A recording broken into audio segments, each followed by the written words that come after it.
Science group 3 सब engineers Vyapam में जो एग्जाम क्वेश्चंस आए हैं और ये क्वेश्चंस हमको रेलवे में एसएससी में देखने को भी मिलते हैं, तो बहुत महत्वपूर्ण क्वेश्चन है। तो उस प्रक्रिया को क्या कहते हैं जिसके द्वारा मनुष्य सभी जीवित जीव अपने परिवेश के साथ स्वयं को समायोजित कर लेते हैं।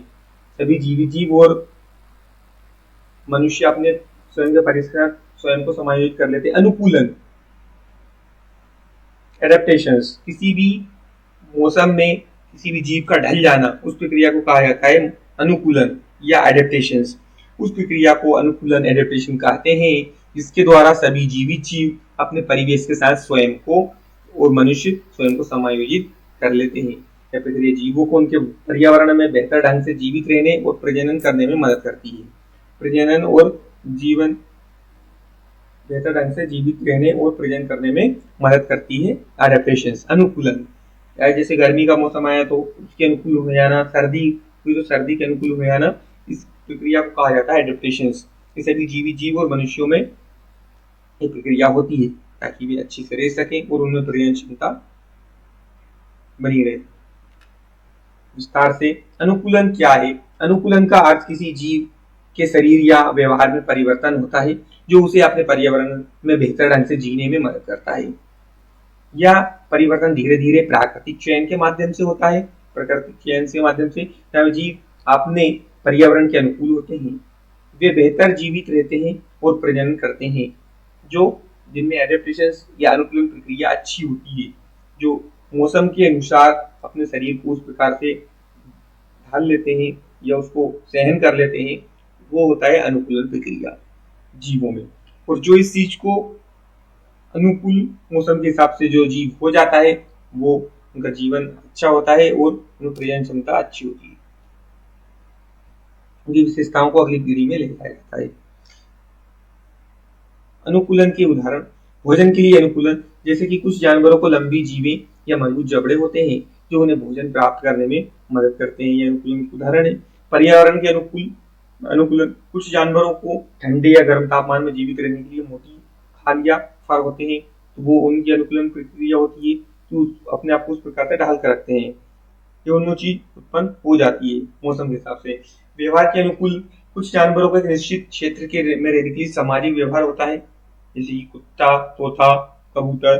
अनुकूलन का महत्व, अनुकूलन जीवों को उनके पर्यावरण में जीवित रहने और प्रजनन करने में मदद करता है।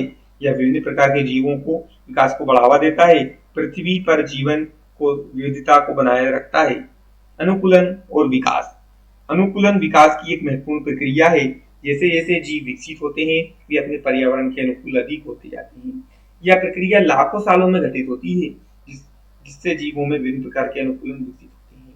अनुकूलन और मानव, मानव भी विभिन्न प्रकार के अनुकूलन विकसित करते हैं, विभिन्न प्रकार के अनुकूलन विकसित करते हैं, जैसे कि जलवायु परिवर्तन की प्रतिक्रिया या बीमारी से लड़ने की क्षमता।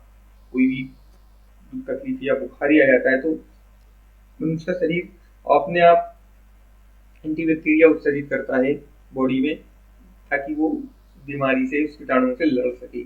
या सर्दी गर्मी का मौसम होता है, अपने आप उस शरीर को ढाल लेता है, जिससे इस प्रक्रिया को कहा जाता है अनुकूलन, एडेप्टेशन, जिससे कि वो मौसम के हिसाब से अपने आप को ढाल ले और पर्यावरण में अच्छे से जीवित, बेहतर ढंग से जीवित रह सके, वो प्रजनन क्षमता उनमें अच्छी बनी रहे।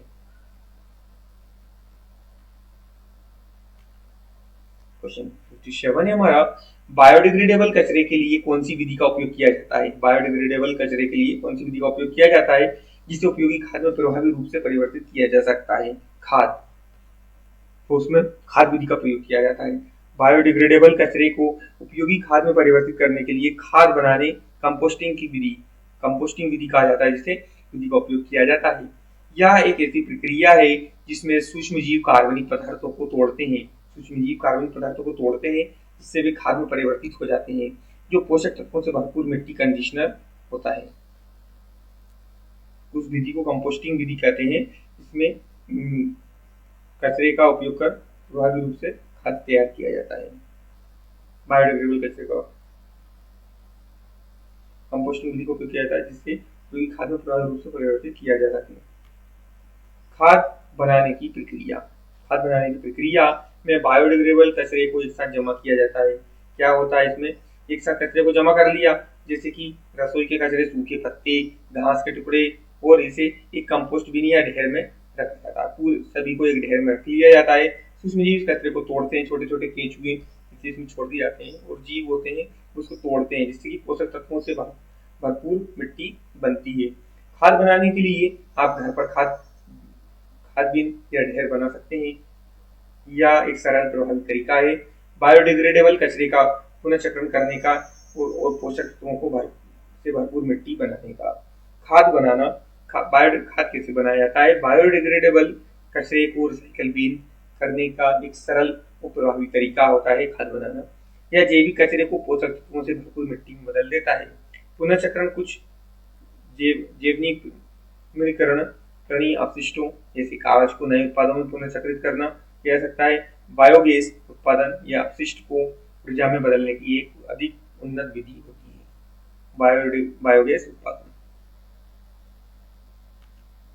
क्वेश्चन नंबर 58 हमारा, मानव मस्तिष्क का कौन सा भाग श्रवण से संबंधित है? टेम्पोरल लोब शंखपाली जिसे कहा जाता है टेम्पोरल लोब श्रवण से संबंधित है। मानव मस्तिष्क में टेम्पोरल लोब श्रवण से संबंधित है, या लोब प्राथमिक श्रवण प्रहंतस्था का स्थान है, जो ध्वनियों और भाषा को व्याख्या करने में महत्वपूर्ण भूमिका निभा जाता है। तो मानव मस्तिष्क का टेम्पोरल भाग श्रवण से संबंधित है, टेम्पोरल लोब शंखपाली। क्वेश्चन नंबर 59 है, नाइट ब्लाइंडनेस या रतौंधी का कारण क्या है? रतौंधी किसी को देखने में एकदम से रतौंधी आती है, लाइट पड़ती है तो चक्काचौंधी होती है, चक्कर ऐसा लगता है, तो ये विटामिन ए की कमी से होता है। विटामिन ए की कमी से रतौंधी नामक रोग होता है। रतौंधी जिसे नाइट ब्लाइंडनेस भी कहा जाता है, आमतौर पर विटामिन ए की कमी आंखों की कुछ बीमारियों जैसे कि मोतियाबिंद, ग्लूकोमा या रेटिना संबंधी समस्याओं के कारण होती है। विस्तार से और देख लेते हैं हम। विटामिन ए की कमी, विटामिन ए रोडोप्सिन्स नामक प्रोटीन के निर्माण में महत्वपूर्ण भूमिका निभाता है। विटामिन ए रोडोप्सिन नामक प्रोटीन के निर्माण में, जो कम रोशनी में देखने में मदद करता है। According to Medical News Today, इसकी कमी से रतौंधी हो सकती है, विटामिन ए की कमी से।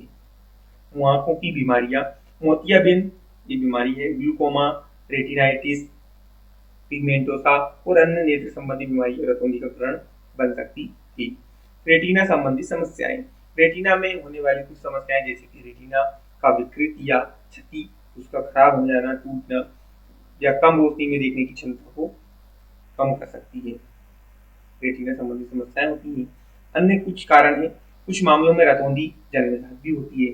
कुछ बालक ऐसे होते हैं जिनको शुरुआत से चश्मा लगा होता है, उनको रतौंधी आती है, बल्कि एक लक्षण है जो विभिन्न कारणों से हो सकता है। यदि आपको रात में देखने में परेशानी हो रही है किसी नेत्र विशेषज्ञ से परामर्श करना सबसे अच्छा है, ताकि कारण का पता लगाया जा सके और उचित उपचार किया जा सके। तो विटामिन ए की कमी से रतौंधी नामक रोग होता है। क्वेश्चन नंबर 60 है हमारा, पाचन तंत्र प्रोटीन को खालिस्तानी एसिड में परिवर्तित करता है। अमीनो एसिड में पाचन तंत्र जो होता है प्रोटीन को अमीनो एसिड में परिवर्तित करता है। पाचन तंत्र प्रोटीन को अमीनो एसिड में परिवर्तित करता है। व्याख्या और देख लेते हैं। पाचन तंत्र में प्रोटीन को पहले पेट में, पाचन तंत्र जो होता है प्रोटीन को पहले पेट में हाइड्रोक्लोरिक एसिड और पेप्सिन नामक एंजाइम द्वारा छोटे पेप्टाइड्स में तोड़ दिया जाता है। फिर ये पेप्टाइड्स छोटी आंत में अग्नाशयी एंजाइमों और दांतों की दीवारों पर एंजाइमों द्वारा अपनी अमीनो एसिड्स तोड़ दिए जाते हैं। और अधिक जानकारी के लिए पेट में जैसे कि पाचन, हाइड्रोक्लोरिक एसिड प्रोटीन को विकृत करता है, हाइड्रोक्लोरिक एसिड होता है प्रोटीन को विकृत करता है, तोड़ता है, और पेप्सिन नामक एंजाइम को सक्रिय करता है, जो प्रोटीन को छोटे पेप्टाइड्स में तोड़ता है। छोटी आंत में पाचन अग्नाशयी एंजाइम ट्रिप्सिन्स और काइमोट्रिप्सिन्स पेप्टाइड्स को छोटे छोटे टुकड़ों में तोड़ते हैं, अन्यथा उन्हें अमीनो एसिड में बदल देते हैं। अमीनो एसिड अवशोषण, अमीनो एसिड छोटी आंत की दीवारों द्वारा अवशोषित होते हैं और फिर रक्तवाह में प्रवेश करते हैं, जहां से शरीर के विभिन्न कार्यों को करने के लिए इस्तेमाल किए जाते हैं, जैसे कि नए प्रोटीन बनाना।